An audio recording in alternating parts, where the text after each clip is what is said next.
আলাইহিস সালাম তাদেরকে বহুদিন 30 বছর পর্যন্ত মুসা আলাইহিস সালাম ফেরাউন, কারুন, হামান এদেরকে দাওয়াত দিয়েছেন 30 বছর পর্যন্ত। 65 বছর পর্যন্ত মুসা আলাইহিস সালাম তাদেরকে দাওয়াত দেওয়ার পরে যখন তারা মুসা আলাইহিস সালামকে হত্যা করার ষড়যন্ত্র করলো, তখন সেখানে অনেক ঘটনা, জাদুকরদের সাথে মুসা আলাইহিস সালামের সাথে মোকাবেলা হলো, জাদুঘররা পরাজিত হলো, তারা ঈমান আনলো, বিবি আসি ঈমান আনলো। এই সব ঘটনা ঘটার পরে এখন ফেরাউন মুসা আলাইহিস সালামকে হত্যা করবে, কারণ সে তার দিন পাল্টাই ফেলে। এখন এই দিন পাল্টানোটা এটা একটা বিরাট ব্যাপার। একামতে দিন, তাবদীলি দিন, এটা বিরাট কর্মসূচি। দেখেন আল্লাহ তাআলা কোরআন পাকে আকিমুস সালাহ যে শব্দটা ব্যবহার করছেন, আকিমুস সালাহ, সেই শব্দটা আল্লাহ ব্যবহার করেন আন আকিমুদ্দিন। নামাজ কায়েম এবং দিন কায়েম এই দুটা একই শব্দ দ্বারা কোরআনে আল্লাহ উল্লেখ করেছেন। খুবই গুরুত্বপূর্ণ কাজ, কিন্তু এই কাজটা করার পরিবেশটা আমাদের নাই। তার কারণ ওয়াক্ত না হলে নামাজ পড়া যাবে না। আপনারা এখন কেউ ফজরের নামাজ পড়তে পারবেন? ওয়াক্ত হয়নি, কাজে এই ওয়াক্ত হইতে হবে। এজন্য শর্ত হলো আপনার প্রথমে ইসলামী রাষ্ট্র হবে এবং মুসলমানদের সংখ্যা 3-1 হবে। এখন 3-1 যদি সংখ্যা না হয় তাহলে কি দিন কায়েম হবে না? এখানে কোরআনের অন্য একটা আয়াত আছে, সেখানে আল্লাহ বলছেন কাম মিন ফিয়াতিন কালিলাতিন গালাবাত ফিয়াতান কাসীরাতাম বিইযনিল্লাহ। অনেক ছোট ছোট দল বড় বড় দলের উপরে আল্লাহর হুকুমে জয়যুক্ত হয়েছে। এই একটা কথা কোরআনে আছে এবং এটা বাস্তব প্রমাণও কোরআনে আছে। দাউদ আলাইহিস সালাম যখন জালুত বাদশাকে হত্যা করছে, সূরা বাকারার মধ্যে আছে ওয়াকাতালা দাউদ ও জালুতা। এই সময় কিন্তু দাউদ আলাইহিস সালামের এই বাহিনী, তখন পয়গম্বর ছিল শামুয়েল আলাইহিস সালাম। দাউদ আলাইহিস সালাম বালক, উনি নবুয়ত লাভ করেন নাই তখন। দাউদ আলাইহিস সালামের পিতার নাম হচ্ছে ঈশা, তার 13 পুত্র ছিল, এর মধ্যে ছোট হলো দাউদ আলাইহিস সালাম। আর দাউদ আলাইহিস সালামের 19 পুত্র ছিল, তার মধ্যে ছোট হচ্ছে সুলাইমান আলাইহিস সালাম। তো ওখানেও দেখা যায় যে জালুত বাদশাকে ওয়াকাতালা দাউদ ও জালুতা, মাত্র 313 জন লোক জালুত বাদশার বিশাল বাহিনীকে পরাজিত করেছিল। তাহলে ছোট দলও কিন্তু বড় দলকে পরাজিত করতে পারে, এভাবে দিন কায়েম হতে পারে। এবং আমরা আল্লাহ রাসূলের জীবনে দেখতে পাচ্ছি যে বদরের যুদ্ধে মাত্র 313 জন লোক, মক্কার মুশরিক ছিল 1000 এবং তারা ছিল ক্যাভালরি মানে ঘোড়সওয়ার।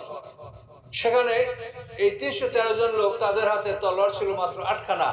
সেখানে আল্লাহ তাআলা যখন মুসলমানদের অবস্থা এতই কাহিল ছিল, আল্লাহ তাআলা আসমান থেকে ফেরেশতা নাযিল করে বদরের যুদ্ধে মুসলমানকে জিতিয়ে দিলেন। তাহলে এখন দিন কায়েমের দুইটা পন্থা, একটা হলো আল্লাহ বলছেন যে তোমরা 3-1 উপনীত হও, আর 2 নম্বর হলো যে ছোট দল বড় দলের উপরে বিজয়ী হতে পারে যদি আল্লাহ ইচ্ছা করেন। তো এখন আমাদের জন্য কি হবে সেটা আমরা বলতে পারছি না। আমাদেরকে সবসময় লাইনে থাকতে হবে। ডিরেল হয়ে গেলে কিন্তু, লাইন থেকে পড়ে গেলে কিন্তু উঠতে পারবেন না।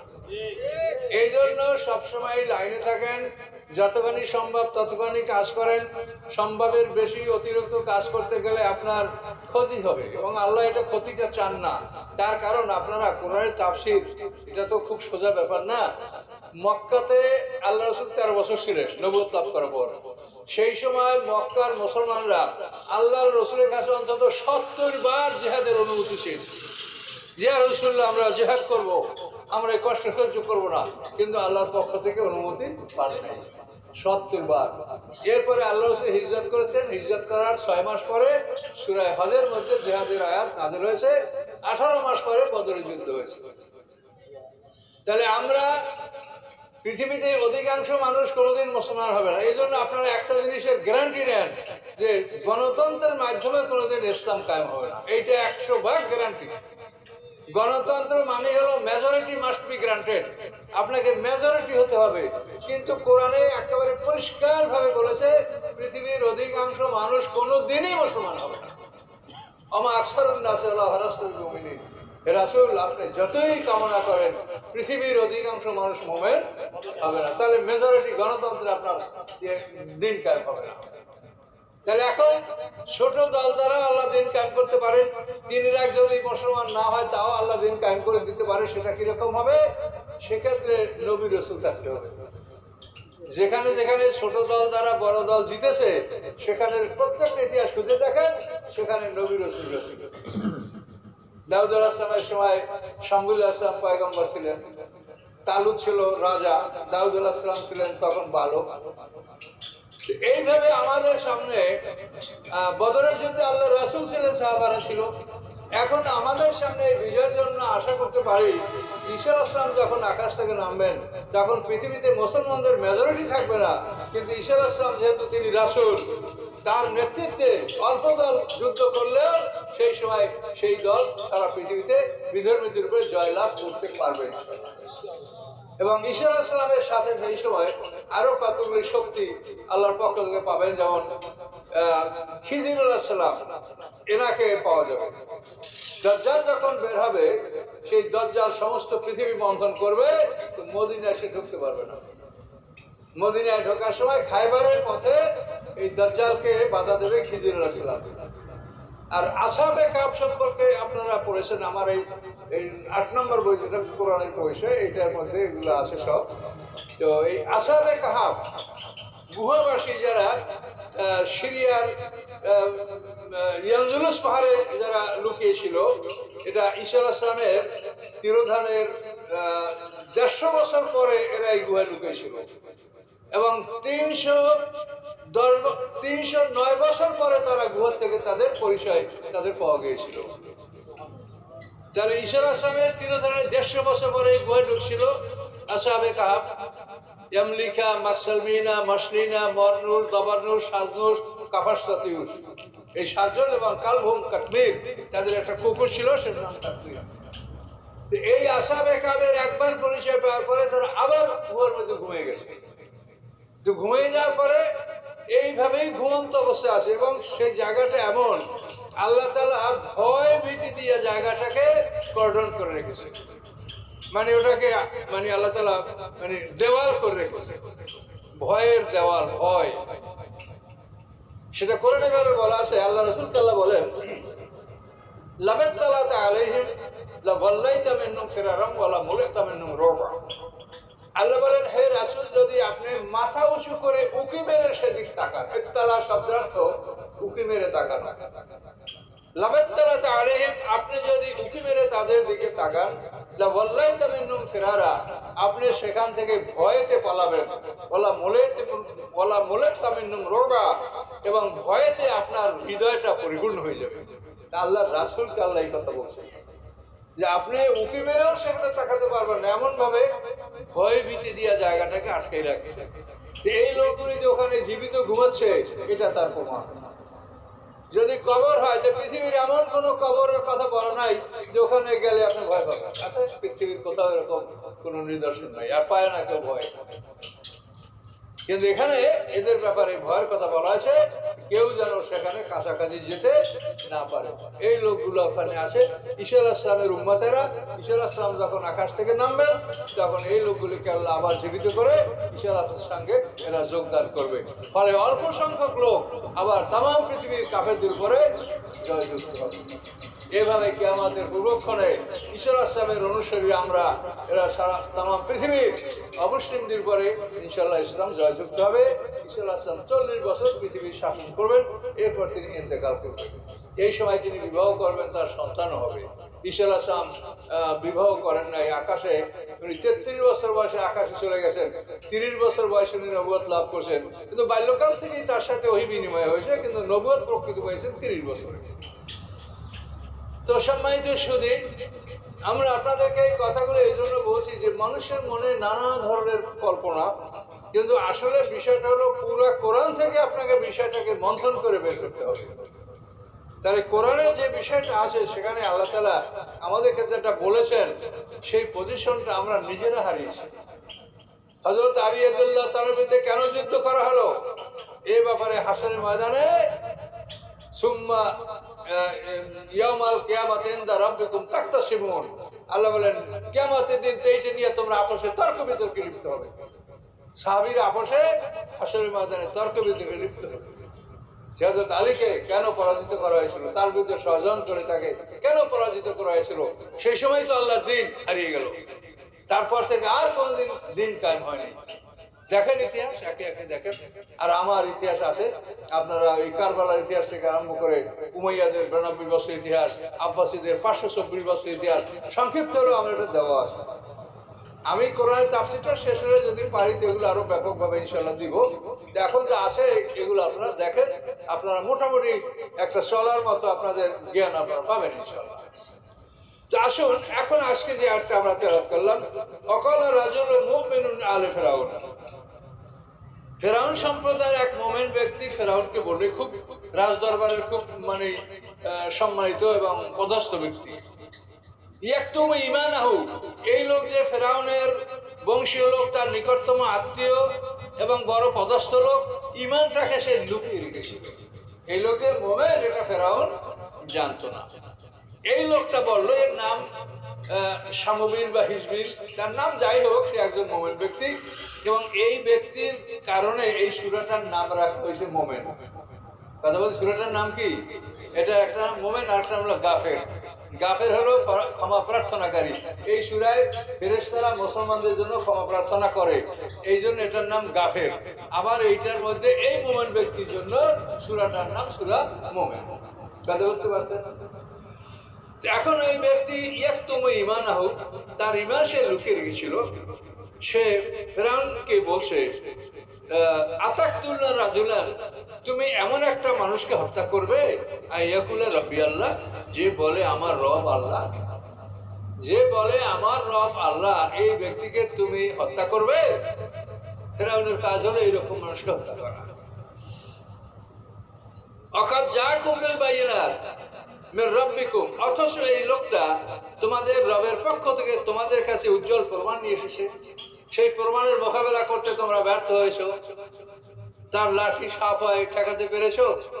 মুসা আলাইহিস সালামের লাঠিটা যখন ছাড়ে দিত, তো হলুদ রঙের সাপ এবং বড় অজগর এবং গায়ের চুলগুলো বাইর হইত, এবং সেটা যখন দাঁড়াতো তখন 1 মাইল পর্যন্ত উপরে উঠে দাঁড়াই যেতে পারত। এত বড় ভয়ঙ্কর সাপ। যখন হা করতো তখন 80 গজ পর্যন্ত সে গ্রাস করতে পারত। এই জাদুর মোকাবিলার দিনে এই ফেরাউনের সমস্ত জাদুকরদের সাপগুলো খাইয়া মুসা আলাইহিস সালামের সাপে, এরপর ফেরাউন গা করে যখন গেছে, তখন ফেরাউন গদি থেকে হাঁকা বাঁকা করে পড়ে গেছে এবং তার পাতলা পায়খানা শুরু হয়েছে। ফেরাউনের 400 বছরের মধ্যে কোনোদিন ওষুধ পায় নাই, কিন্তু মুসা আলাইহিস সালামের জাদুর মোকাবেলা যেদিন মাঠে গেছিল, এই জন্য সাপে যখন হাঁ করছে তখন উপরে হাঁকা বাঁকা খাই আর পাতলা পায়খানা শুরু হয়েছিল সেদিন ফেরাউনের। কথা বুঝতে পারছেন? এই ভয়ঙ্কর সাপ। এই কথা আল্লাহ বলছেন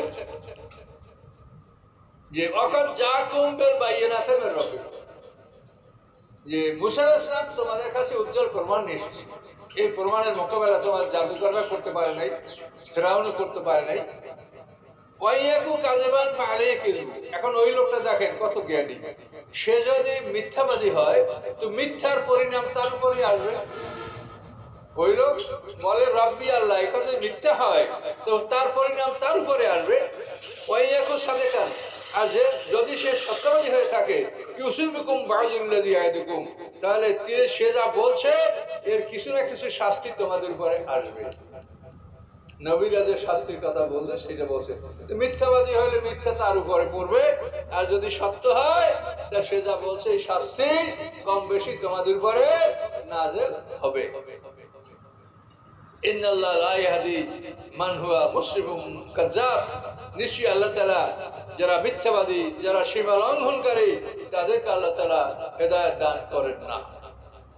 এই লোকটার কথা এখনো শেষ হয় না। ইয়া কওমে, এই লোকটা বলছে, হে আমার জাতি, লাকুমুল মুলকুল ইয়াওমা যাহিরিনা ফিল আরদি, আজকে তোমাদের ক্ষমতা, তোমরা ক্ষমতার মালিক, পৃথিবীতে তোমরা বিজয়ী, তোমরা ক্ষমতার মালিক, পৃথিবীতে তোমরা বিজয়ী।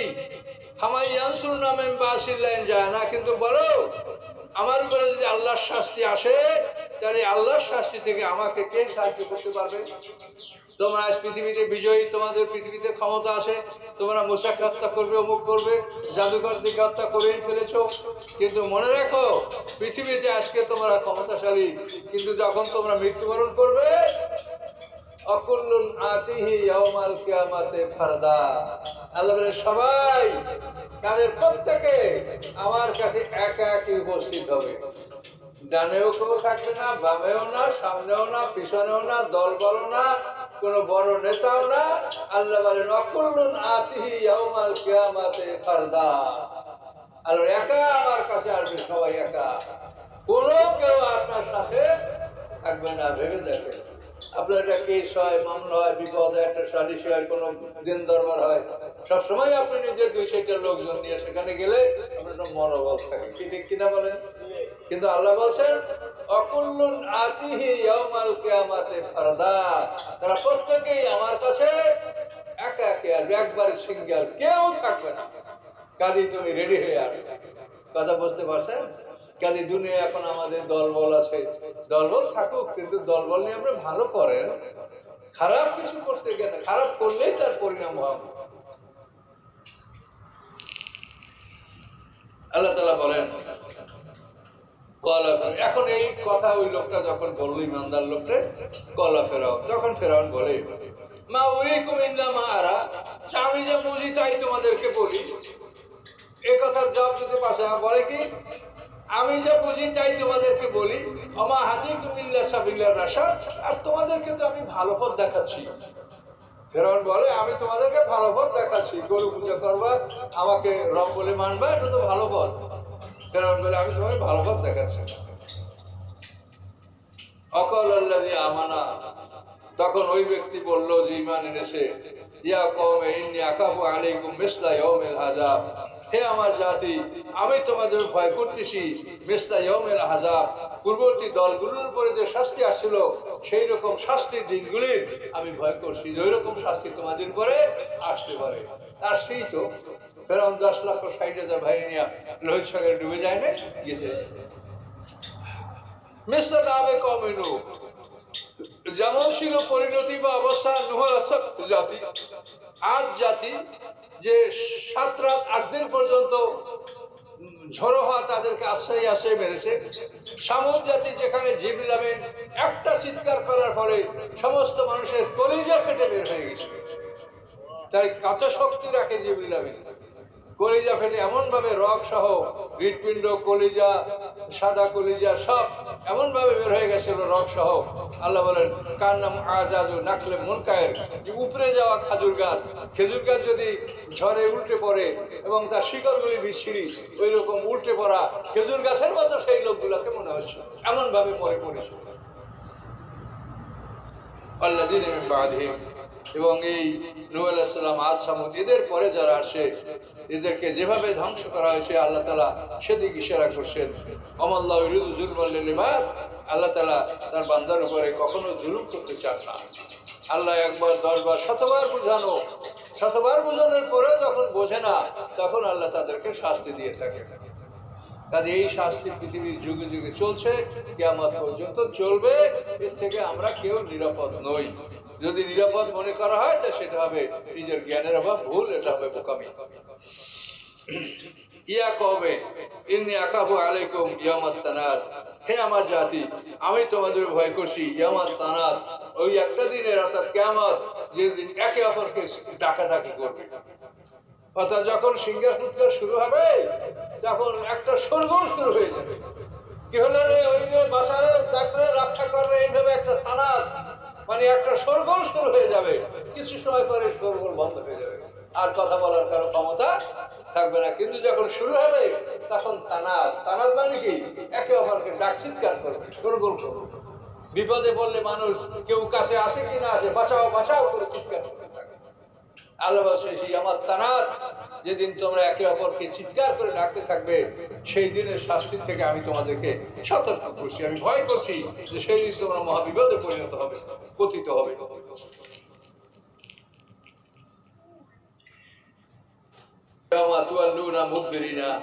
সেদিন তোমরা পিঠ দেখে পালাতে শুরু করবে, কিন্তু পালাতে পারবে না।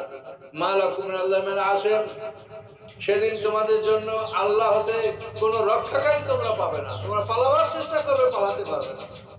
ফেরেশতারা পিটাইয়া মাঠের মাঝখানে নিয়ে আসবে, সিংহার ফুৎকার যখন শুরু হবে তখন ইবলিস আকাশের সীমানা ভেদ করে পালাবার চেষ্টা করবে, কিন্তু ফেরেশতারা পিটাইয়া পিটাইয়া ওকে মাঠের মাঝখানে নিয়ে আসবে এবং আজাদিনের মৃত্যু শুরু হবে সিংহার ফুৎকার শুরু হওয়ার সাথে সাথে, এবং 40 বছর বয়সে ও মরবে। মানুষ মরতে কেউ 1 মিনিটে, 5 মিনিটে, আধ ঘন্টায় মরে, কিন্তু ইবলিস মরবে 40 বছর বয়সে। সিংহার ফুৎকার শুরু হবে তখন আর মৃত্যু যন্ত্রণা শুরু হবে। সিংহার ফুৎকার শেষ হবে তখন ইবলিসের মৃত্যু হবে, এর আগে তার মৃত্যু হবে না। খুব বেশি আছে এখন। তো আল্লাহ রাব্বুল আলামিন বলেন, আল্লাহ যে তোমাদেরকে রক্ষা করবে এমন কেউ নাই। এবং আল্লাহ তাআলা যাকে বিপদগামী করে তাকে কেউ হেদায়েত দান করতে পারে না। তা আল্লাহ জন্মগতভাবে কাকে বিপদগামী করে সৃষ্টি করেন নাই। আল্লাহ তার পথ স্পষ্ট করে দিয়েছেন, পরিষ্কার করে দিয়েছে। এই কোরআন এটা আপনাদের জন্য যেমন খোলা, পৃথিবীর অন্য সকলের জন্য উন্মুক্ত। কি কারোর জন্য গোপন আছে কিছু? সকলের জন্য খোলা। এখন আপনি এই কোরআন দেখে পথে আসছেন, আরেকজন আসে না, এখন আল্লাহ কি করে অ্যারেস্ট করিয়ে ভেস্তে লয়ে যাবে নাকি? ভেস্তে কি আল্লাহ তাআলা ফেরেশতারা অ্যারেস্ট করে দেবে? ভেস্তে যাওয়ার ইচ্ছা করতে হবে তাকে। এই জন্য আল্লাহ বলছেন যে আল্লাহ যাকে বিপদগামী করে, বিপদগামী করার একটা সময় আছে, সেই সময়ই করে, তাকে কেউ পথ দেখাতে পারে না। এরপরে আল্লাহ বলেন, ওয়ালাকাদ জাআকুম ইউসুফ মিন ক্বাবলু, তোমাদের কাছে ইতিপূর্বে ঈসা আলাইহিস সালাম আসছিলেন। বনী ইসরাঈলকে লক্ষ্য করে বলা হচ্ছে যে তোমাদের মাঝে ইতিপূর্বে ইউসুফ আলাইহিস সালাম এসেছিলেন। ইউসুফ আলাইহিস সালামের পিতার নাম হলো ইয়াকুব আলাইহিস সালাম, ইয়াকুব আলাইহিস সালামের পিতার নাম হলো ইসহাক আলাইহিস সালাম, ইসহাক আলাইহিস সালামের পিতার নাম হলো ইব্রাহিম আলাইহিস সালাম। তো আল্লাহ তাআলা বলেন যে ইতিপূর্বে তোমাদের কাছে ইউসুফ আলাইহিস সালাম এসেছিলেন বিল বায়িনাত, উজ্জ্বল প্রমাণ সহ। ফামা যালতুম ফি শাক্কিন মিম্মা জাআকুম বিহি, তো তোমরা সবসময় ইউসুফ আলাইহিস সালাম যা নিয়ে এসেছেন এই ব্যাপারে তোমরা সন্দেহের মধ্যে ছিলে। কিন্তু হাত্তা ইজা হালাকা, এরপর যখন ইউসুফ আলাইহিস সালাম যখন মৃত্যুবরণ করলেন, কুলতুম, তোমরা বলতে শুরু করলে, লা ইবাসাল্লাহু মিন বাদি রাসূলা, ইউসুফ আলাইহিস সালামের পরে আল্লাহ তাআলা কোনো রাসূল পাঠান নাই। এটা বনী ইসরাঈলরা দাবি করতেছিল। তো আল্লাহ বলেন, কেমন করে কথা তোমরা বললা ইউসুফ আলাইহিস সালামের পরে কোনো আল্লাহ কাউকে রাসূল পাঠান নাই? কেমন করে বললা? ইউসুফ আলাইহিস সালামের পরেই তো মুসা আলাইহিস সালাম আসছে। মুসা ইবনে ইমরান ইবনে ইয়াসার ইবনে কায়েস ইবনে লাবি, এই লাবি আর ইউসুফ আলাইহিস সালাম হলো মানে শতালো ভাই।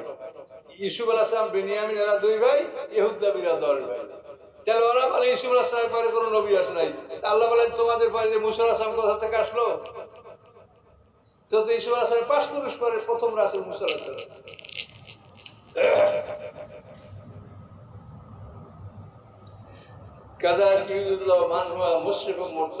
এভাবেই আল্লাহ তাআলা যারা সীমা লঙ্ঘনকারী, যারা সন্দেহ পোষণকারী, তাদেরকে আল্লাহ তাআলা এভাবেই বিপদগামী করে থাকেন। আল্লাযীনা ইউজাদিলুনা ফি আয়াতিল্লাহি বিগাইরি সুলতান, যারা আল্লাহর আয়াতগুলির সাথে তর্ক বিতর্কে লিপ্ত হয় কোনো প্রমাণ পঞ্জি ছাড়া। কোনো দলিল নাই, প্রমাণ নাই, মুখের জোরে আল্লাহর কোরআনের সাথে যারা তর্কে লিপ্ত হয়, কোরআনের বিরোধিতা যারা করে, কাবুরা মাকতান ইনদাল্লাহ, যে আল্লাহর কাছে এটা বড়ই অসন্তুষ্টির ব্যাপার যে আল্লাহর কালামের উপরে কেউ সমালোচনা করে। ওয়াইন্দাল্লাযিনা আমানু, এবং মুমিনদের কাছে এটা কঠিন একটা ব্যাপার যে আল্লাহর কোরআনের সাথে যারা তর্কে লিপ্ত হয়, এটা একটা ভয়ঙ্কর ব্যাপার। কোরআনের কথা শুনবো, মানবো, মাথা নত করবো, এর সাথে তর্ক করার কোনো ক্ষমতা আমাদের নাই।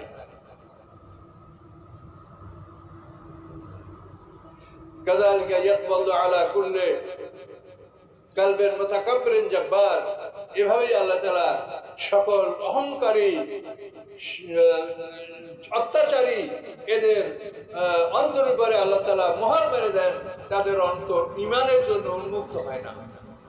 ঈমানের জন্য আল্লাহ তাআলা মানুষের মনটাকে খুলে দেয়। আল্লাহ কোরআন পাকে বলেন, মা ইউরিদুল্লাহু আন ইয়াহদিয়াহু ইয়াশরাহ সাদরাহু লিল ইসলাম, আল্লাহ তাকে হেদায়েত দান করতে চান, আল্লাহ তাআলা তার সিনাটাকে ইসলামের জন্য খুলে দেন। এটা আল্লাহ কোরআনে বলেছেন। আল্লাহ এই বুকটাকে খুলে না দিলে আপনি ইসলাম এর মধ্যে ঢুকবে না। কাজে এই জন্য আল্লাহ তাবা মানে মোহর মেরে দাও, আটকে দাও, ওটা আল্লাহ খুলবে না।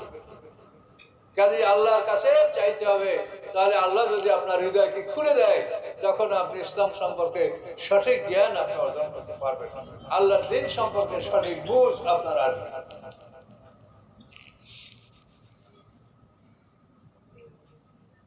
এখন ফেরাউনের সাথে তো এই কথাগুলো ইমানদার ব্যক্তি বলল। ফেরাউন কি বলে এখন দেখেন, অকালা ফেরাউন বলল, ইয়া হামান, হামান হল তার উজির। ফেরাউন কিন্তু মানুষ নষ্ট হয় তার বন্ধুর জন্য।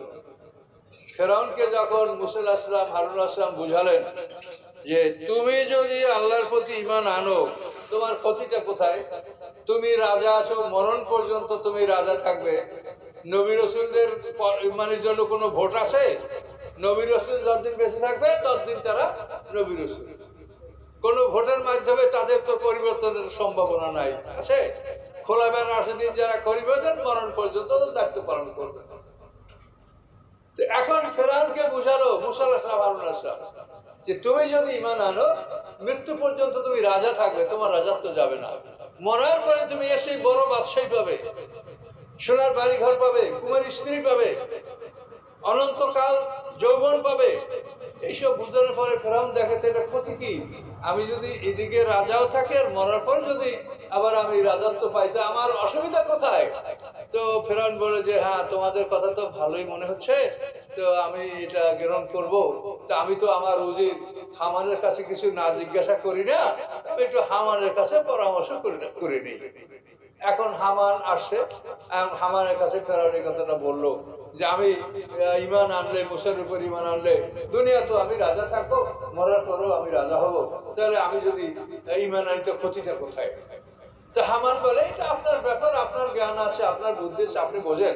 এখন আপনি সবাই রব, সবাই আপনাকে সেজদা করে, এখন এই রবগুলি সেরে যদি আপনি গোলাম হইতে চান, সেটা আপনার ব্যাপার। কি কথাটা কেমন? তখন ফেরাউন ক্ষিপ্ত, হ্যাঁ আমি রব, আমি গোলাম হব, আমি গোলাম হব। এই কিন্তু ফেরাউনের ঈমান আনা এখানেই শেষ হয়ে গেল। কিন্তু ফেরাউন কিন্তু বুঝেছিল বিষয়টা, কথা বুঝতে পারছেন? এই জন্য আপনার বন্ধুকে এটা আপনাকে জানতে হবে। কোরআনে একাধিক ঘটনা আছে যে বন্ধুর কারণে মানুষ বিপদগামী হয়েছে। উকবা বিন আবী মুঈতের ঘটনা কোরআনে স্পষ্ট আছে যে উকবা বিন আবী মুঈত এই আঙ্গুলগুলো হাসরের ময়দানে চিবিয়ে চিবিয়ে গুঁড়ো গুঁড়ো করবে যে আমি রাসূলের সাথে সম্পর্ক স্থাপন করেছিলাম, আমার বন্ধু উবাই ইবনে খালদ তার পরামর্শ অনুযায়ী আমি মুহাম্মদ সাল্লাল্লাহু আলাইহি ওয়াসাল্লামের বিরোধিতা করেছি, দিন ত্যাগ করেছি। আফসোস যদি ওই লোকটা আমার বন্ধু না হতো। বিশাল ঘটনা আছে সেটা, উকবা বিন আবী মুঈতের ঘটনা। এভাবে ফেরাউন ঈমান আনতে ছিল, কিন্তু হামান এটা নষ্ট করে দিল। এরপরে কি হলো? অকালা ফেরাউন বলল, ইয়া হামান উবনুলি সারহা, আমার জন্য টাওয়ার নির্মাণ করো, টাওয়ার, অট্টালিকা, টাওয়ার, বড় লম্বা অট্টালিকা। লাল্লি আবলুগা আসবাবা সামা, আমি এই টাওয়ারের মাধ্যমে আকাশের পথ অনুসন্ধান করব, আমি আকাশে উঠে যাব। হ্যাঁ, আসবাবা সামাওয়াতে, আকাশের রাস্তা আমি ধরবো। বাদদালা ইলাই মুসা, আমি মুসার ইলাহের খবর নেব। মুসার ইলাহ নাকি আকাশে থাকে, আমি এবার আকাশের খবর নেব। বলতে পারছেন আহাম্মক কাকে বলে?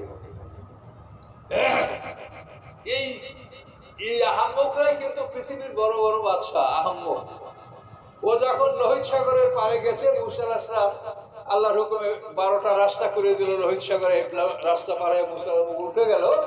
ফেরাউন যখন ওইখানে গেল 10,60,000 ভাই নিয়ে, তখন ওর রাস্তা দেখতে পেয়ে বলে কি জানেন, যে আমার ভয় নদী ফেটে গেছে, দেখো না কেমন অবস্থা। কেমন আহাম্মক বলে, একটু চিন্তা করলো না যে তুই কোথায় নামতেছ, আমার ভয় নদী ফেটে গেছে। বোকা। ঈমান যাদের নাই, আসমানি কিতাবের জ্ঞান যাদের নাই, তারা আসলে চরম বোকা। আল্লাহ এদেরকে উম্মি বলছে। আসমানি কিতাবের জ্ঞান যাদের নাই, তারা যত ডক্টরের ডিগ্রির মালিক হোক, আল্লাহ বলছে এগুলা উম্মি, এর কোনো জ্ঞান নাই।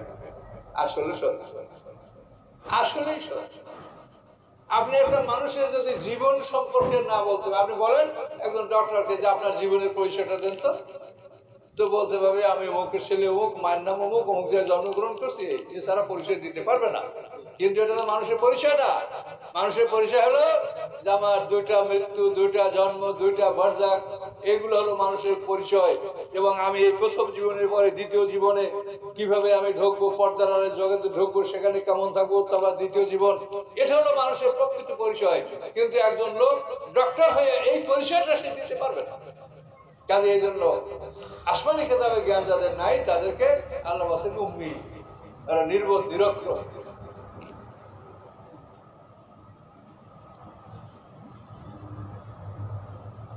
আল্লাহ বলেন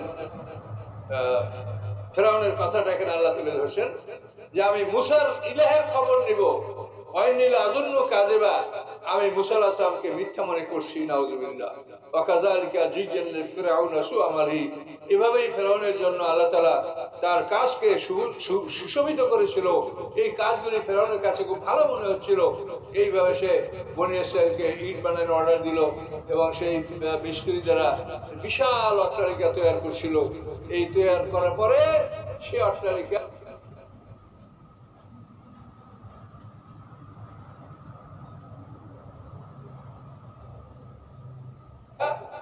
ভেঙ্গে 3 খণ্ড হয়ে পতিত হয়েছিল।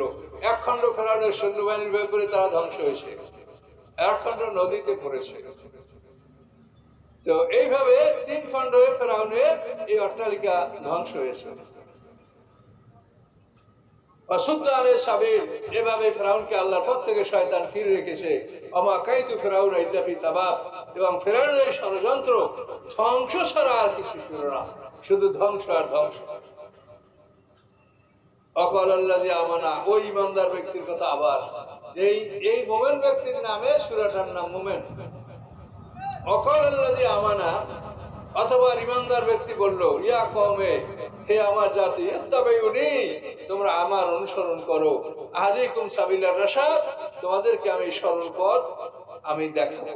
ইয়া কওমে, হে আমার জাতি, ইন্নামা হাযিদ দুনিয়া মাতা, এই যে দুনিয়ার জীবন, এটা সামান্য সময়ের জন্য ভোগ বিলাস, এটা সামান্য সময়ের জন্য ভোগ বিলাস। ওয়াইনাল আখিরাতা হিয়া দারুল কারার, এবং পরকাল হচ্ছে তোমাদের জন্য চিরস্থায়ী বাসস্থান।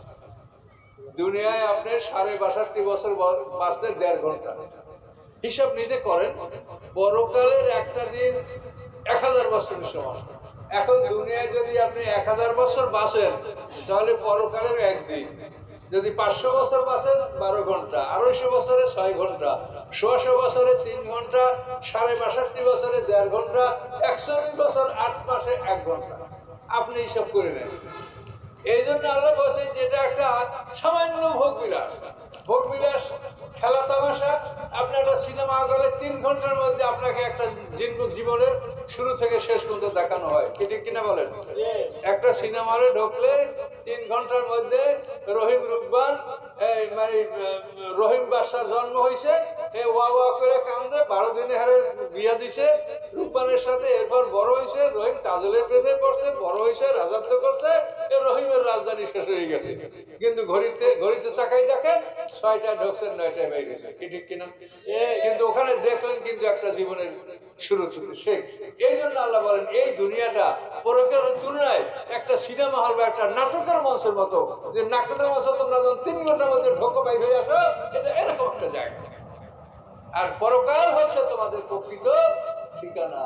এইটা যদি মানুষ বোঝে, এই পৃথিবীতে মানুষ জুলুম অত্যাচার করে না, পৃথিবীতে মানুষ অন্যায়ভাবে সম্পদ উপার্জন করে না, মানুষ আল্লাহর পথে সম্পদ ব্যয় করতে শেখে, পরকালকে বোঝে, কি ঠিক কিনা বলেন?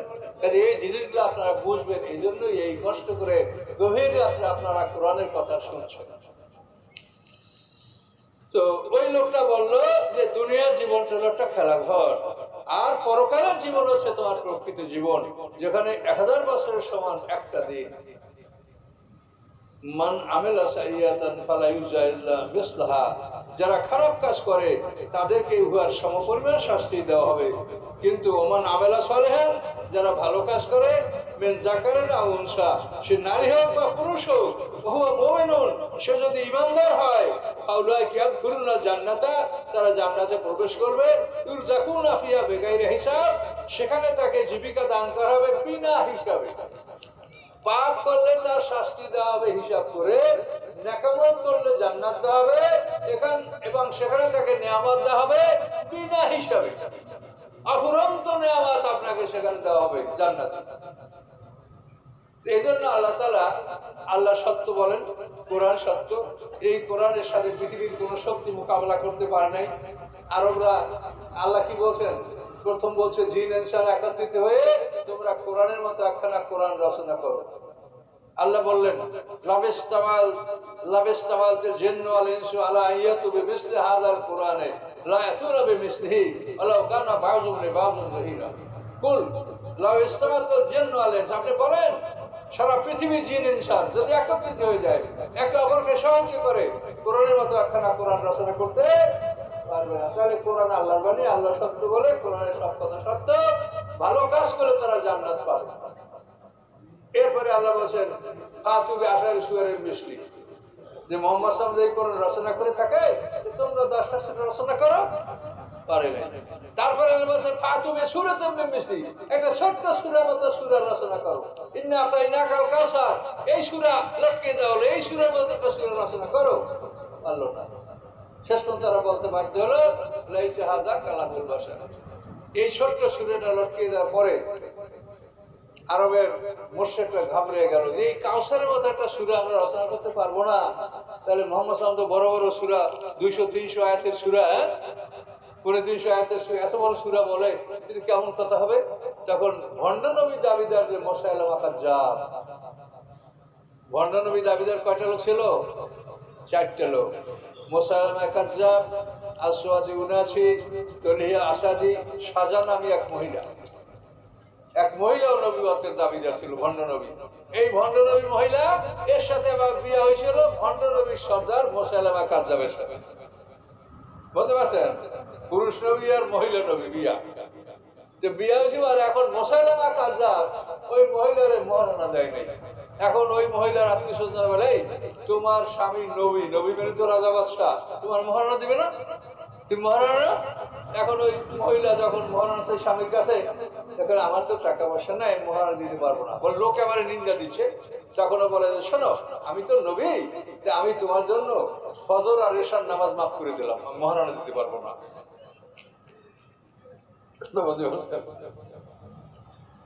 তো এই হলো ভণ্ড নবীদের কারবার।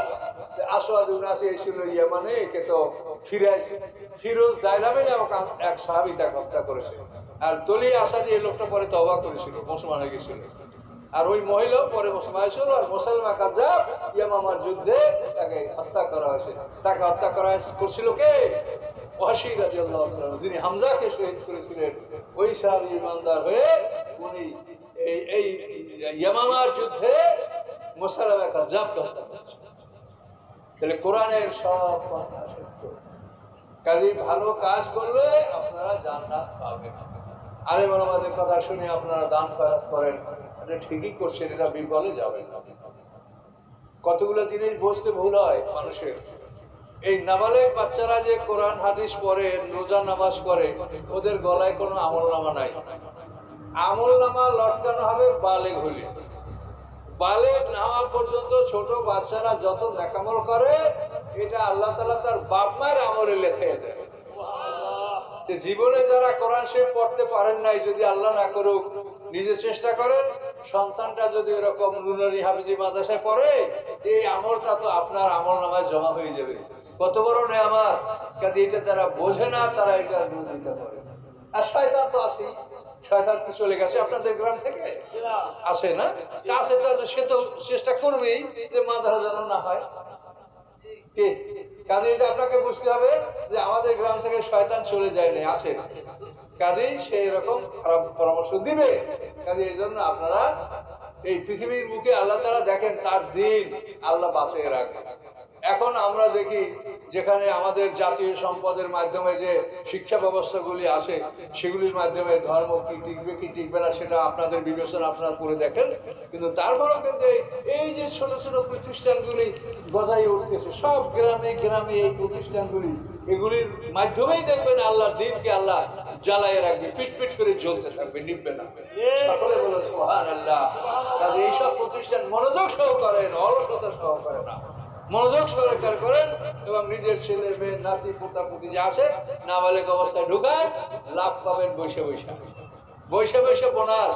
ওরা বালে হওয়ার পূর্বক্ষণ পর্যন্ত এই বোনাস আপনার আমল নামায় জমা হতে থাকবে, কোনো সন্দেহ নাই।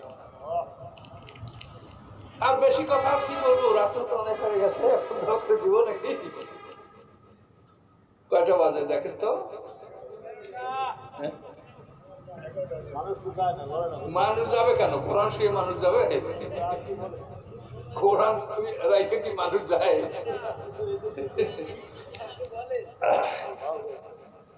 তবুও আমাদের সময় হিসাব করতে হবে, সামনে নামাজ আছে, শারীরিক স্বাস্থ্যের ব্যাপার আছে, নানান সমস্যা আছে। তো এখন এখানে আপনি যে কথাগুলো কোরআন থেকে শুনলেন, দেখেন কোরআনের কথা এত সুন্দর যে মানুষ এই কোরআনের কথা শুনলে তাদের কোনোদিন পেটই ভরে না। আমরা যেখানে নিয়মিত খুতবা দেই সেখানে দূর দূরান্ত থেকে মানুষ সেই মসজিদে আসে, খুতবা, কোরআনের খুতবা, কোরআন আমার জুমার খুতবাগুলি সব ইউটিউবে যায়, সারা পৃথিবীতে ছড়াই পড়ে। সাথে সাথে এগুলো আপনারা দেখবেন যে আমি জুমার খুতবায় একটু কোরআনের তাফসীর করি, কোনো ডাইন বামের কোনো কথা আমি বলি না। এভাবে খুতবার মাধ্যমে আমি পুরো কোরআনটা ইউটিউবে আমি ঢুকাই দেওয়ার নিয়ত রেখেছি।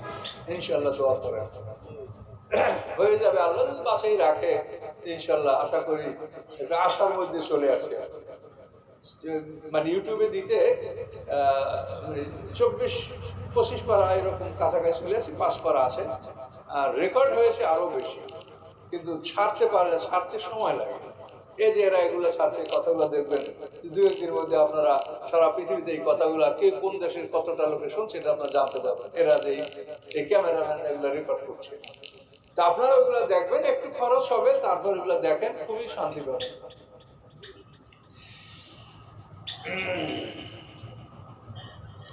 তো এখানে আল্লাহ তাআলা ওই মুমিন ব্যক্তির কথাগুলি উল্লেখ করলেন যে মান আমিলা সাইয়্যাতান ফালা ইউজা ইল্লা মিসলাহা, যদি কেউ খারাপ কাজ করে তো এই খারাপ কাজের সমপরিমাণ প্রতিদান আল্লাহ দিয়ে থাকেন।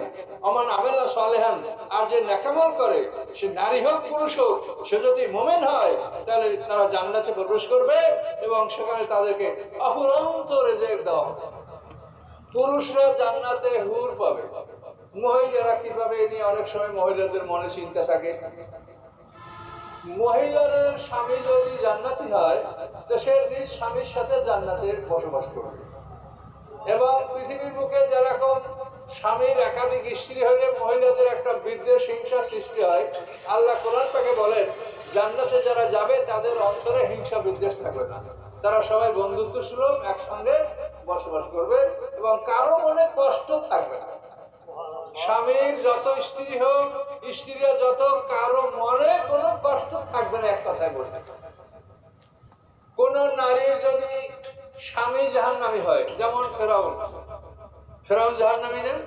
তার স্ত্রী বিবি আসিয়া, কিন্তু বনি ইসরাঈলের নবী বংশের কন্যা বিবি আসিয়া বিনতে মাজাহিম, এই বিবি আসিয়া জান্নাতি। আল্লাহ তাআলা বিবি আসিয়ার সাথে জান্নাতি আমাদের রাসূলের সাথে বিয়ে দিয়ে দেবে। জান্নাতে মরিয়াম ঈসা আলাইহিসসালামের মা, এই মরিয়ামের সাথে আমাদের রাসূলের সাথে আল্লাহ বিবাহ দিয়ে দেবেন জান্নাতে। আর একজন মহিলা হলো মুসা আলাইহিস সালামের বোন, যে মুসা আলাইহিস সালামকে যখন ফেরাউনের দরবারে দুধ খাওয়ানোর জন্য খোঁজা হচ্ছিল, ওই যে বোন মায়ের খবর নিয়ে আসছিল, এই বোনের সাথে আমাদের রাসূলের সাথে বিয়ে হবে। এটা হাদিস আছে, কাসাসে কোরআন শরীফের কাসাসে তাফসীরে এই হাদিসগুলো আসছে। তাহলে এখানে আমরা দেখতে পাচ্ছি যে নারীর স্বামী যদি জান্নাতি না হয় তাহলে ওই নারী যদি জান্নাতি হয় তাকে জান্নাতের সুপুরুষের সাথে বিবাহ দিয়ে দেওয়া হবে। কোন নারীর একাধিক স্বামী জান্নাতি যদি হয়, যে ওই নারীর প্রথম স্বামী ছিল সেও জান্নাতি, ওই স্বামী যুদ্ধে শহীদ হয়েছে, তারপর তাকে আরেকজন সাহাবীরা বিয়ে করছে এবং আল্লাহ রাসূলের জীবনে উম্মে সালমা, এই উম্মে সালমার স্বামী উহুদের যুদ্ধে জখম হয়ে পরে শাহাদাত বরণ করছে, তার স্বামী জান্নাতি, এই উম্মে সালমাকে আল্লাহ রাসূল বিয়ে করছে। তো এইভাবে কোন মহিলার একাধিক স্বামী যদি জান্নাতি হয়, ওই মহিলা তার শেষ স্বামীর সাথে জান্নাতে বসবাস করবে। এটা আইন করে দেওয়া আছে, এটা ওইখানে কোনো চিন্তা ভাবনার কারণ নেই, এটা আইন করে দেওয়া আছে। কোন মহিলার একাধিক স্বামী জান্নাতি হলে সে শেষ স্বামীর সাথে জান্নাতে বসবাস করবে। কোন স্ত্রী কোন মহিলা যদি মনে করে যে আমার এই দুনিয়ায় যে স্বামী, এই স্বামীর সাথে আমি জান্নাতে যাব, তো তার জন্য দ্বিতীয় স্বামী গ্রহণ করা ঠিক হবে না। যার জন্য আল্লাহ রসুলের স্ত্রীরা, আয়েশা সিদ্দিকা মোটামুটি অন্তত 21 বছর বয়সে আল্লাহ রসুলকে হারিয়েছেন। তারপর তিনি 47 বছর পর্যন্ত কুমারী জীবন যাপন করছে আয়েশা সিদ্দিকা। অন্য স্বামী গ্রহণ করা আল্লাহ নিষেধ করেছে নবী পত্নীদেরকে, যে নবী পত্নীরা যেন অন্য কোন স্বামী গ্রহণ না করে, যেহেতু এরা তার রাসূলের সাথে তারা জান্নাতে যাবে। কাজে এই সমস্ত আইন কেন আপনারা বুঝে নেন, কারো মনে কোনো কষ্ট থাকবে না, নারীদের মনে কোনো দুঃখ কষ্ট থাকবে না। জান্নাতে গেলে তারা সম্পূর্ণ মনের শাস্তি তারা পাবে। এবং তাফসীরে বলা আছে দুনিয়ার নারীরা যারা জান্নাতে যাবে তারা জান্নাতের হুর দেশাইতে সুন্দরী হবে। সুবহানাল্লাহ, কি এক আশ্চর্য! দুনিয়ার যে সমস্ত নারীরা জান্নাতি হবে তারা জান্নাতের হুর দেশাইতে সুন্দরী হবে এবং স্বামী তাদেরকে বেশি ভালোবাসবে। ইয়া কওমে, ওই লোকটার কথা এখনো শেষ হয়নি। মুমিন ব্যক্তি, ইয়া কওমে মালি আদুকুম ইলান নাজাত, হে আমার জাতি, কি হলো আমার যে আমি তোমাদেরকে মুক্তির দিকে ডাকছি, ও তাদুনানি ইলান নার, আর তোমরা আমাকে আগুনের দিকে ডাকছো। কি লোকটা বলে আমি তোমাদেরকে মুক্তির দিকে ডাকছি আর তোমরা আমাকে আগুনের দিকে ডাকছো। আপনার এক বন্ধু বলে চল অমুক জায়গায় আজকে যাত্রা গান আছে, সার্কাস আছে, সেখানে যাব। আর আরেক বন্ধু বলে না চল অমুক জায়গায় মাহফিল আছে, মাহফিলে যাব। কি এই তো বন্ধুদের অবস্থা পৃথিবীতে। তো ওই লোকটা বলে যে আমি তোমাদেরকে মুক্তির জন্য আহ্বান করছি, তোমরা আমাকে আগুনের দিকে ডাকছো। তাদুনানি লিআকফুরা বিল্লাহ, তোমরা আমাকে ডাকছো যে আমি আল্লাহর সাথে কুফরি করব, বা উশরাকা বিহি, আমি আল্লাহর সাথে শরীক করব, মা লাইসা লি বিইলম, যে ব্যাপারে আমার কোনো জ্ঞান নাই, আল্লাহর সাথে অংশীদার সাব্যস্ত করার কোনো প্রমাণ আমার কাছে নাই, আমি কি করে আল্লাহর সাথে অংশীদার সাব্যস্ত করব? আনা আদুকুম ইলাল আজিজুল গাফফার, ওই লোকটা বলে আমি তোমাদেরকে ডাকতেছি এক আল্লাহর প্রতি যিনি পরাক্রমশালী এবং ক্ষমাশীল। লা জারামা, নিশ্চয়ই, আন্নামা তাদুনানি ইলাইহি, নিশ্চয়ই তোমরা আমাকে যেদিকে ডাকছো, লাইসা লাহু দাওয়াতুন ফিদ দুনিয়া ওয়ালা ফিল আখিরাহ, সেদিকে মানে দুনিয়া আখিরাতে কেউ তাকে ডাকে না। অর্থাৎ তোমরা যে মূর্তিগুলোর দিকে আমাকে ডাকছো, মানে গাভী পূজা করার জন্য ডাকছো, দুনিয়া আখিরাতে কেউ ওদেরকে ডাকে না। দুনিয়া থেকে গরুর কাছে কেউ কিছু চায়? হ্যাঁ, আমি দেখছি খানজান আলী বাগেরহাট খানজান আলী দরগা আছে না, যে দরগা কুমির আছে, তো কুমির শীতকালে ডাঙ্গায় পক্ষে দিয়ে উঠাই রাখছে। এখন মানুষেরা কুমিরের লেজে সুমু খায়, লেজে মানে হাত দিয়ে তার কপালে শোয় কুমিরের কাছে। তোরে আল্লাহ মানুষ বানাইছে কি জন্য তুই কুমিরের লেজে সুমু খাও? এটা হলো মানুষের যে বোকামি, শয়তান মানুষকে কোথায় নিয়ে যায় দেখেন। মানুষ আশরাফুল মাখলুকাত, ফেরেশতারা তোর জন্য দোয়া করে, তুই কুমিরের লেজে সুমু খাও। দেখেন তো অবস্থা কি। এতে কোরআনে শুনলেন না যে ফেরেশতারা মানুষের আল্লাহর কাছে দোয়া চায়, ক্ষমা প্রার্থনা করে। সেই মানুষ যদি একটা গরুকে পূজা করে, একটা গাছকে পূজা করে, তাহলে কেমন ব্যাপার হয় বলেন তো? কত বড় একটা নির্বোধের পরিচয়। কাজে এগুলি লক্ষ্য রাখতে হবে। সম্মানিত শুধু আল্লাহ কি বলছেন দেখুন, ওই লোকটা বলে যে আল্লাহ পরাক্রমশালী এবং ক্ষমাশীল, আমি সেই আল্লাহর দিকে তোমাদেরকে ডাকছি। আজিজ এবং গাফফার এই দুটি শব্দ পাশাপাশি বলার অর্থ হলো যে অনেকে গায়ে বল নাই, প্রতিশোধ নিতে পারে না, এই জন্য ক্ষমা করে দেয়। কি আছে না, যার সাথে আমি পারবো না, কি করবো, যা আল্লাহ আমি ক্ষমা করে দিলাম, এই তো ক্ষমা আছে না। আর আল্লাহ বলেন আজিজ, আমি মহা ক্ষমতার মালিক, মহাশক্তির মালিক, তারপরে আমি গফফার, তারপর আমি ক্ষমা করি। আমি ক্ষমা এই জন্য করি না যে আমার প্রতিশোধ নেওয়ার ক্ষমতা নাই। কি বলছেন কথাটা? এই জন্য আজিজ গফফার এই কথাটা আল্লাহ উল্লেখ করছেন। মানে কোরআনের প্রত্যেকটা ভাষায়, ভঙ্গিতে, ছন্দে জ্ঞান নিহিত রয়েছে যে আমি দুর্বলতার কারণে তোমাকে ক্ষমা করছি না, আমার ক্ষমতা আছে প্রতিশোধ নেওয়ার পরে, তারপরও আমি ক্ষমাশীল, এই জন্য আমি ক্ষমা করছি। আজিজুল গফফার। লা জারামা আন্নামা তাদুনানি ইলাইহি, নিশ্চয়ই তোমরা আমাকে যেদিকে ডাকছো, লাইসা লাহু দাওয়াতুন ফিদ দুনিয়া ওয়ালা ফিল আখিরাহ, দুনিয়া আখিরাতে কেউ তাকে ডাকে না। ওয়ান্না মারাদ্দানা আল্লাহ, এবং নিশ্চয়ই আমাদের প্রত্যাবর্তন আল্লাহর কাছে। আন্নাল মুসরিফিনা মাসওয়াবুন নার, এবং সীমা লঙ্ঘনকারীরা অবশ্যই জাহান্নামের অধিবাসী হবে। ফাসাতাযকুরুনা মা আকুলু লাকুম, অচিরেই তোমরা আমার কথাগুলো স্মরণ করবে। আমি যে কথাগুলো তোমাদেরকে বললাম, তোমরা এখন স্মরণ না করলে অচিরেই তোমরা আমার এই কথাগুলা স্মরণ করবে। ওয়াফাবিদু আমরি আল্লাহ, এবং আমার কাজকর্ম আমি আল্লাহর উপরে ন্যস্ত করলাম। ইন্নাল্লাহ বাসীরুম বিল ইবাদ, আল্লাহ তাআলা তার বান্দার সম্পর্কে সম্পূর্ণ দর্শক। এই যে দোয়াটা মুমিন ব্যক্তির, এটা আপনারা সবাই মুখস্থ করেন। ওয়াফাবিদু আমরি ইলাল্লাহ ইন্নাল্লাহা বাসীরুম বিল ইবাদ, যে আমার কাজকর্ম আমি আল্লাহর উপরে ন্যস্ত করলাম। আপনি যেটা করতে চান, যা আপনার করার, এটা আপনি আল্লাহর উপরে ন্যস্ত করেন। আল্লাহ সবকিছু দেখেন। তাহলে আপনি একটা গ্যারান্টি পাবেন যে আমাকে যদি করতে দেয় তাও আল্লাহ ভালোর জন্য করতে দিছে, আর করতে দেয় নাই তো আল্লাহ তাআলাই এটার জন্য কল্যাণ অকল্যাণ বোঝে, আপনার মনে কষ্ট থাকবে না। কি কথা বলতে পারছেন? আল্লাহ তাকে ছেড়ে দেন। অল্পবিদু আমরি ইলাল্লাহ, আমার কাজ আমি আল্লাহর উপরে ন্যস্ত করলাম। আল্লাহ তাআলা তার বান্দাদের সম্পর্কে সম্পূর্ণ দর্শক। এই দোয়াটা মনে থাকবে না?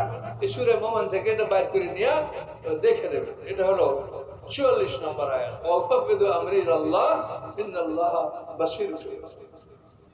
ফাওয়াকাল্লাহু সাইয়্যাতি মা মাকারু, এরপরে আল্লাহ তাআলা তাকে যে হত্যা করার ষড়যন্ত্র করেছিল ফিরআউন সম্প্রদায়, এই ষড়যন্ত্র থেকে আল্লাহ তাআলা তাকে রক্ষা করলেন।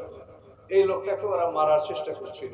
তাই আল্লাহ বলেন ওয়াকাহুল্লাহু সাইয়্যাতি মা মাকারু, তারা যে ষড়যন্ত্র করেছিল, এই ষড়যন্ত্র থেকে আল্লাহ তাআলা এই লোকটাকে রক্ষা করেছেন। ওয়াহাকাবে আলে ফিরআউন সুউল আযাব, এবং ফিরআউন সম্প্রদায়কে আল্লাহ তাআলা নিকৃষ্ট শাস্তি দ্বারা তাদেরকে আল্লাহ পাকড়াও করেছেন। এই ফিরআউন সম্প্রদায় 10,60,000 বাহিনী যখন লোহিত সাগরের মাঝ বরাবর তারা পৌঁছে গেছিল, তখন দুই দিকের পানি, যেটা পাহাড়ের মধ্যে স্তূপ হয়েছিল পানি, সেই পানিগুলি কলকল করে ডাক দিয়ে এসে 10,60,000 বাহিনী সব পানিতে গিলে ফেলল। পানি সমান হয়ে গেল। যখন এইভাবে ফিরআউন ডুবে যাচ্ছিল, তখন ফিরআউন আল্লাহর কাছে ঈমান আনছিল। ফিরআউন বলছিল আমানতু আন্নাহু লা ইলাহা ইল্লাল্লাযী আমানাত বিহি বানু ইসরাঈল ওয়া আনা মিনাল মুসলিমিন। এই হলো ফিরআউনের ঈমান। ফিরআউন বলছে আমি ঈমান আনতেছি, নিশ্চয়ই ওই আল্লাহ ছাড়া কোনো মাবুদ নাই। বনি ইসরাঈল যে আল্লাহর উপর ঈমান আনছে, যে আল্লাহ ছাড়া কোনো মাবুদ নেই, আমি মুসলমানদের একজন। এইভাবে ফিরআউন স্পষ্টভাবে ঈমান লয়। তখন তাফসীরের ভাষা দাসা জিবরাইল এক মুষ্টি কাদা তুলে আর মুখ চেপে ধরেছে কাদা দিয়া। এখন ও করতেছে। আল্লাহ বলে জিবরাইল তুমি ওর মুখটা চেপে ধরলে কেন? তো জিবরাইল বলে আল্লাহ আপনি রহমান রহিম, আপনার বড় দয়া, যদি বারবার আমানত আপনি কবুল করেন, আমি ওখানে বলতে দিব না। তুমি এরকম কেন, ওর সাথে এত শত্রুতা কেন? তখন জিবরাইল বলে যে জাদুকরদের সাথে যখন মুসা আলাইহিস সালামের মোকাবেলা হচ্ছিল, সেই দিন ফিরআউন বলছিল আনা রাব্বুকুমুল আলা। জিবরাইল বলে আমি সেই দিন ক্ষিপ্ত হয়ে গেছি, বেয়াদব তুই সবচেয়ে বড় রব হলি কেমনে? তো রব গিয়ে আমি দেখে দেবো। তুই বলে বড় রব, তা তুই ও করছো কেন? এভাবে জিবরিল আমিনের মুখ চেপে আর বলতে পারে নাই। আল্লাহ বললেন আল্লাহ এবারে এখন এত সময় পার হয়ে গেল তোর জীবনে, মুসা আলাইহিস সালাম 30 বছর পর্যন্ত তোকে এত বুঝাবার চেষ্টা করলো, তুই গ্রহণ করলি না। তুই হামানের কথা মতো তুই কাফের থাকলি, এখন তুই ঈমান আনবি? জেনে রাখে অনেকে মৌয়াতের সময় কলমা পড়ে।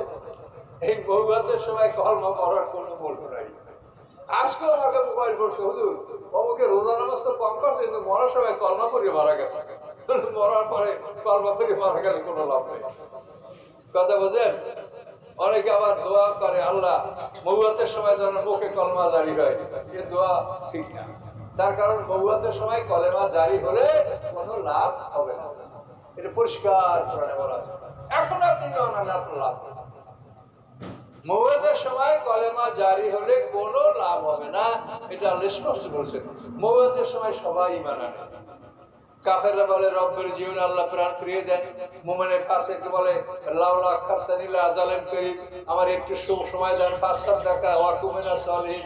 কিন্তু আল্লাহ বলেন ওয়ালা ইউআখিরুল্লাহু নাফসান ইযা আজাল। মৃত্যু আসলে আর কাউকে আর সময় দেওয়া হবে না। মৃত্যুর সময় সবাই ঈমান আনবে। এই জন্য মৃত্যুর নাম ইয়াকিন। ওয়াবুদ রাব্বাকা হাত্তা ইয়াতিয়াকাল ইয়াকিন।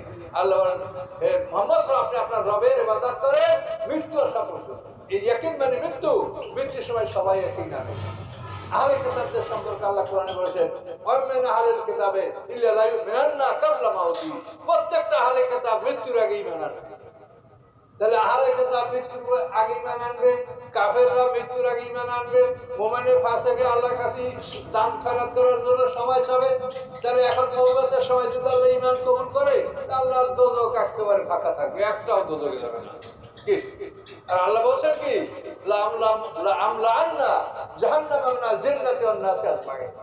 যে আমি জাহান্নামকে জিন ইনসান দ্বারা পরিপূর্ণ করবো, দুটাকে ভরবো।